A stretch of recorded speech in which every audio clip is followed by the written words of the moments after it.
बार की बात है, एक गांव में श्यामू नाम का एक किसान रहता था। वह बहुत ही गरीब था।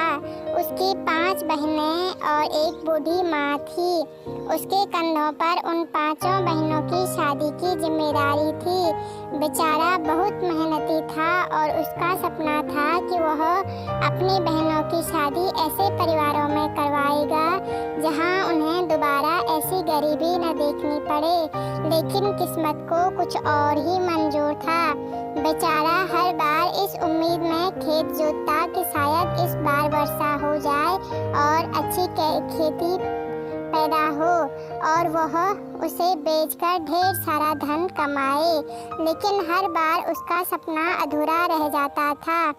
एक दिन जून के महीने की तपती गर्मी में श्यामू अपने खेत जोत रहा था। उसका यह परिश्रम देख भगवान को उस पर दया आ गई और वह साधु के रूप में श्यामू के पास आए और बोले कि जब इस क्षेत्र में बहुत समय से वर्षा हो ही नहीं रही है तो फिर तुम इन खेतों को क्यों जोत रहे हो?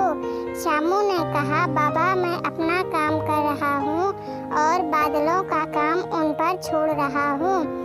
यह सुनकर बाबा खुश हो गए और जाते जाते श्यामू से कह गए कि मुझे लगता है कि इस बार तुम्हारा सपना जरूर पूरा होगा।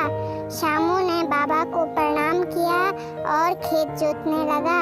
शाम को जैसे ही श्यामू घर पहुंचा, जोरों की वर्षा शुरू हो गई और ऐसी वर्षा समय समय पर होती रही। श्यामू की अच्छी खेती हुई और उसने ढेर सारा धन भी इकट्ठा कर लिया।